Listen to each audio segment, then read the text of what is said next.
Hello good morning. ये होची मोर fast blog. आज मु चिकन बिरयानी करने को जाऊँगी। प्रथमे पियाज को काटी भाजी दबा, तापरे धनिया पत्र पुदीना पत्र को काटी छोट छोट कर दबा। चिकन को धोईकी ताको मैरिनेट करिया पई रखिबा। अदा रसुण पेस्ट करिबा। बिरयानी मसाला 4 चम्मच पकेबा। तापरे मीट मसाला हाफ चम्मच, हल्दी गुंड हाफ चम्मच, लंका गुंड हाफ चम्मच, जीरा गुंड 2टा फुल चम्मच पकेबा। धनिया गुंड 2टा फुल चम्मच, अदा रसुण पेस्ट 2 चम्मच।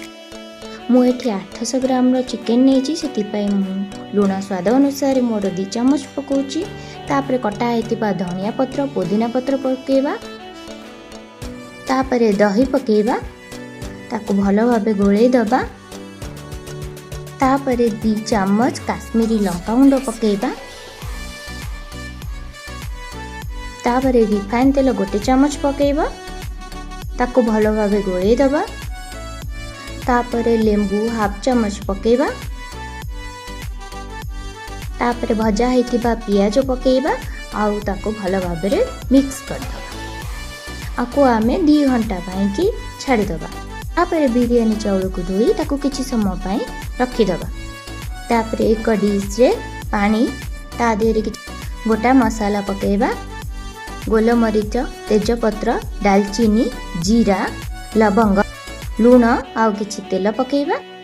तापरे किछि कटा हेतिबा धनिया पत्र पकेई ताको किछि समय फुटिया पे छाड़ी दबा।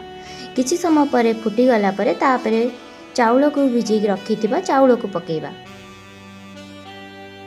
तापरे ताको किछि घोरे की ताको फुटिया पाई की छाड़ी दबा। आपण मानकु जदि ये वीडियो भल लगे तेबे लाइक शेयर और सब्सक्राइब निश्चय करिवे। किछि समय पर भात हो गला ताको छांकी दबा। ताको ठंडा हेबा पाई किछि समय छाड़ी दबा।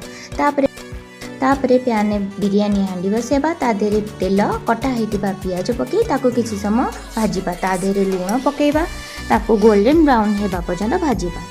देखंतु हे गलानी। तापरे आमे मैरिनेट करी रखिथिबा चिकन को तापरे पके गोळेबा। ताको भलो भाबे गोळेई ताको कवर करी 10 रु 15 मिनिट पई ताको छाड़ी दबा। 10 मिनिट परे देखिबे से जेमिति 90% सिझी जाइथिबो। सिझी गला परे ता देहरु आधा गोटे प्लेट को काढी दबा।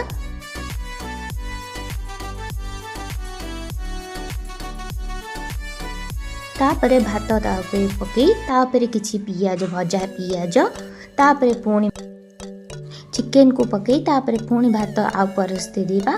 तापरे भजा हेतिबा पियाज, धनिया पत्र आउ पुदीना पत्र कटा हेतिबा तापरे पकेबा। तापरे रोज वाटर 1 चम्मच, केवड़ा वाटर 1 चम्मच, घी 1 चम्मच पकेबा। तापरे तावा बसे ताको दम पाई छाड़ी दबा। 15 रु 20 मिनिट परे छाड़िला परे तापरे हमर रेडी हो गला चिकन दम बिरयानी। जदि आपण मानको मोरे वीडियो टी भल लागिथिबो तेबे लाइक शेयर सब्सक्राइब निश्चय करिवे। रहूची नमस्कार।